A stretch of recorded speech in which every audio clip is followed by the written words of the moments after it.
Thank you very much indeed.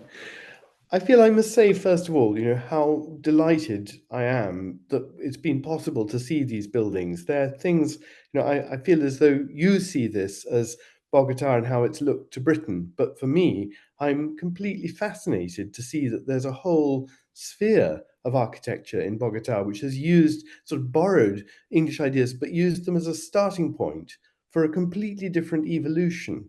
And I find that absolutely fascinating. And I feel it highlights my own ignorance of how, British architecture has been borrowed and used and turned to completely different purpose. I think it's amazing and makes me feel I definitely need to come to Bogota to see some of these buildings. And I'm embarrassed that I was unaware of them before. Give particular emphasis to is the point in way raised at the very end, that we are seeing a common arc in the evolution of these hall spaces. I mean, they are one and the same thing at one level, but in another, viewed in another light, they are totally different things. I think I've said before, but to re-emphasize, I think that studying architecture in this very formal way is abstracting it, but it's a really valuable means of looking at architecture. It does illustrate things that you might not think about if you simply saw all the buildings that have been illustrated in these talks. If you saw them one after the other and walked through them, you might not necessarily see the connections that you can draw between them if you choose to use this prism of formal analysis of plan. The English buildings that we started off looking at in the 14th century, they do belong, goes without saying, to a totally different social and political and aesthetic world from what has happened later. And I mean, Andres, you're absolutely right. I mean, I think that what is actually being what we've seen in what I've seen of the houses in Bogota, it's actually people borrowing ideas in the 19th century, in the late 19th century, and almost seizing on a moment of historiography where those buildings of the distant past, the medieval past, are coming under the lens of popular and public attention for the first time properly since they were constructed. So what you're actually seeing is not really an evocation of medieval halls, but an evocation of how the late 19th century understood medieval halls. But bound up with them, again, I think it's an incredibly important point in a way, the appreciation of history in Britain, which I think there's always been an appetite for history and an interest in history in the world of architecture. But I think the idea that historic houses could be luxurious and fashionable homes is something that is very much an invention of British sensibility in the mid 19th and late 19th centuries. So what you're seeing is in fact an export or a borrowing. It's not an export. I think that's important to make. It's people in Bogota and architects and patrons in Bogota seeing what's going on through publications and choosing to respond to it. This is not in any way a reflection of British outreach, active outreach.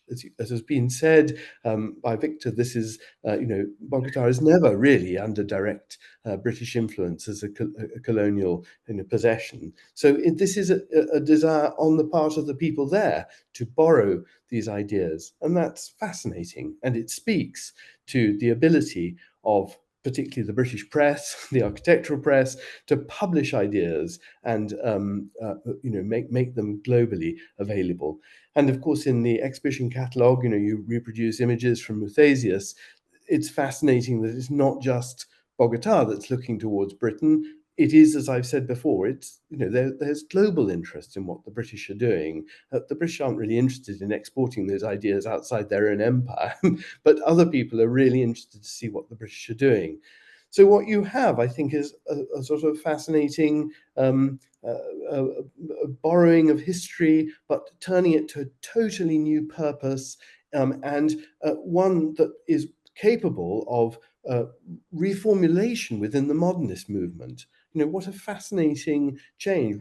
I think we always reflexively in architectural history see 1939 to 45 and the Second World War as a real break in our national architectural story. It's certainly the moment in Britain when the union of modernism and classicism and the classical tradition somehow breaks down, that modernism strikes off in its own direction independently. But in fact, curiously, what you seem to have in Bogota is a situation in which those, without the prism of the war, those two traditions in a curious way do blend together. But I would very much agree with Patricia that it's through an American lens, curiously. So yet another overlay through the photography and so forth, another connection that further enriches this transposed set of ideas and forms. So I've learned an enormous amount by looking at this material. I'm enormously grateful and feel very privileged to be asked to speak. But thank you very much indeed, and I'm delighted to have had the opportunity to think about this material. I should know it much better than I do. Thank you. John, quisiera saber, en mi intervención me refería a algo, me gustaría saber la opinión respecto a este aspecto particular que yo señalé sobre a lo que se refiere Nathaniel Joy, sobre el papel que cumple la estructura de cubierta en la consolidación de del hall, del gran hall en la arquitectura medieval, y cómo primero esto y después simplemente una anotación respecto a, a interpretaciones. Eh, en las próximas reuniones, quizá en la del día 3, que estaremos con Neil Jackson, veremos con él cómo efectivamente habrán casas que remiten a halls medievales de doble altura, ¿no? Que están muy impactadas por una estructura, diría yo, medieval, pero bueno, luego tendremos esa conversación con Neil seguramente, y para esto ojalá pudieras tú acompañarnos de todas maneras como asistente a la reunión. Pero me gustaría, John, saber tu opinión, si en este caso, esta mención que hace Nathan Elioy en su libro La Casa Inglesa, en este caso es real, es decir, el papel de la estructura de soporte, de cubierta, tuvo un gran impacto en la consolidación del gran hall medieval y en el papel que este hall cumplió en adelante.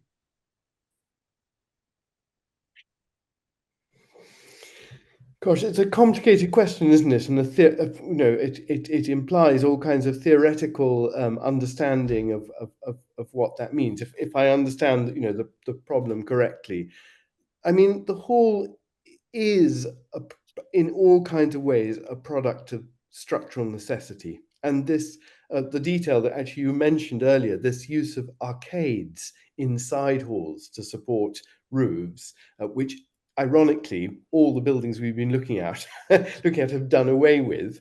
That clearly is a way in which the structure of the building has dictated the building form. But I think there are other ways in which, of course, the hall is not a product of structural necessity.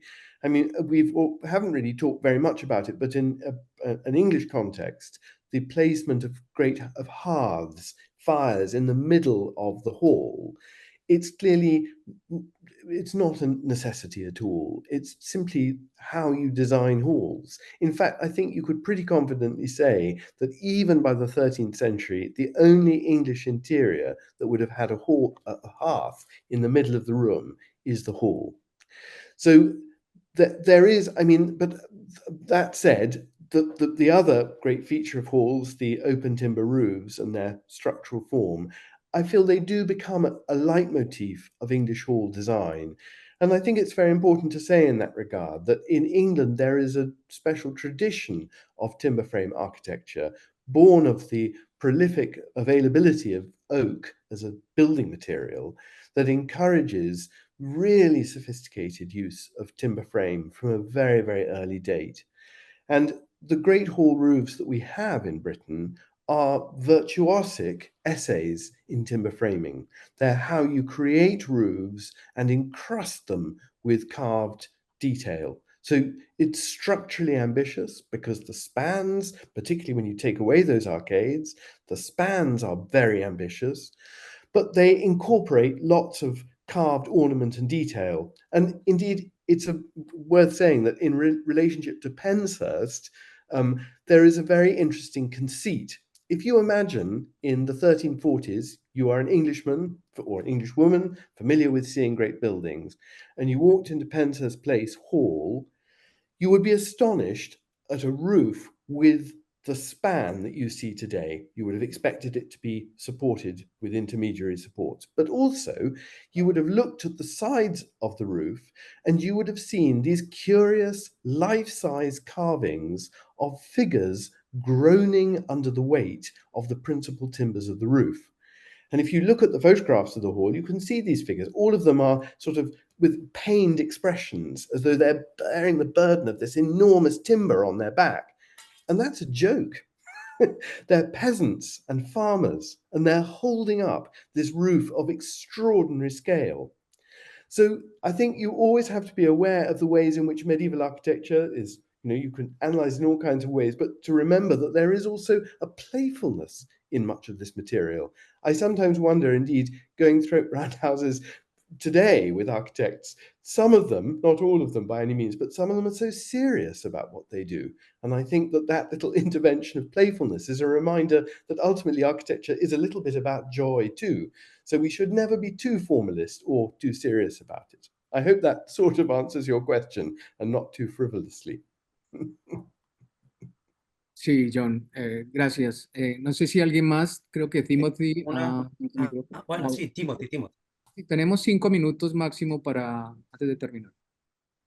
Well, actually, there's only one brief point I'd make there, John. Thank you very much for that. There's a lot to think about. But on the subject of playfulness, of course, we know that the Edwardian architects, and certainly Bailey Scott among them, absolutely introduced it back into the houses. There's that house in Letchworth, which I illustrated in the Edwardian houses, where it has a little creature sitting on the newel post, and there are other ones at Lymm Castle, for example, by Lorimer. They brought back the playful element of it in that period, and it's probably not a coincidence that it was also one of the golden periods of children's literature. There seems to have been something, as Andrew Saint would say, something in the water, which means that connection of very sometimes rather puritanical ideas about structure should be mixed up with a great deal of fun. And country life, as you know, specialized not only in very well, as you know better than most people, not in combining very logical and rational arguments for the restoration of buildings, often including the figures, the costs, the return on the investments on. It combined these with pictures of children splashing through water and so on. It's a very clever combination of the charming and the rational, which I think has a great hold over the public imagination. But I think that's all I would say. Thank you, Andres. Víctor, tenías una pregunta, ¿cierto? Bueno, más que pregunta, es una invitación a John porque en el día de mañana insistiremos sobre un punto que creo que es importante en el sentido de esa transferencia de información cultural entre Inglaterra y Colombia. Y es el hecho, digamos, de la particularidad del caso bogotano. No es fácil de encontrar un caso tan específico en el que hubo esa diseminación, digámoslo así, extendida del interés por esos valores arquitectónicos ingleses, ¿no? Nosotros mismos, y esa fue un poco parte del inicio de la investigación, nos preguntamos, pero esto ¿de dónde vino? ¿A qué se debe? ¿Cómo podemos explicar este curioso interés, ¿no? Porque nos dimos cuenta, y insistiremos en eso mañana, en que no es un tema anecdótico, porque tuvo un impacto y una extensión importante en la ciudad y también, digamos, en el tiempo, ¿no? Entonces, pues eso, me parece muy interesante la manera como nos lo cuenta John. Se tomó prestado una especie como de joya, una especie de kit de ideas arquitectónicas con las cuales los arquitectos bogotanos de los años 30 y 40 empezaron a jugar y empezaron a recrearse sobre los valores que ahí había, ¿no? Entonces, pues nada, pues eso, simplemente una invitación para que si puedes venir mañana también. Gracias. Nos quedan 3 minutos. Si alguien más tiene alguna intervención, o John, si tú quieres extender algo más. Primero, del equipo curatorial, ¿hay alguien que quiera hacer una pregunta? No.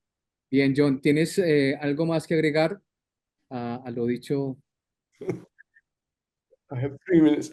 I don't know. I suppose all I would say is it's tremendously stimulating to juxtapose two such totally different traditions or geographically removed sets of buildings and to see the common themes that are between them. I mean, it's a really remarkable thing, as Victor says. I mean, this does happen otherwise, but it's the consistency of the borrowing.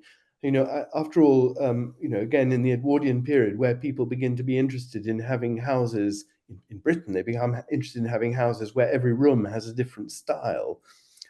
This is not this is not the same thing. This is consistently going back to a particular point of reference, and that's a very unusual thing. And it's so interesting to see how how the prism of context and lifestyle, how they change architectural ideas, that there is no straightforward borrowing, that you are always reinventing your sources. Nothing is new, but by the same token, no two things can be exact copies of each other. So it's a really fascinating essay and in the transport of architectural ideas at this particular moment in the 19th century. And I'm quite certain that Alan and Neil, who will be speaking after me, will have much more incisive thoughts about what this means in a contemporary tradition of architecture and how that you can be picked up in contemporary things. But for me, it's been fascinating to look at and to think about. And I'm enormously grateful to be included. And I'd like to extend my thanks to everyone for their patience with my failure to speak Spanish and how fascinating it's been to hear these ideas relayed to me. Thank you very much indeed. Muchas gracias, John. Con esto ya damos por terminado la sesión de hoy. Gracias a todos los asistentes también. Los invitamos mañana al día 2, en el que tendremos como invitado a Alan Powers y esperamos, como extendimos también la invitación, ojalá John pueda también acompañarnos. Gracias a todos. Adiós.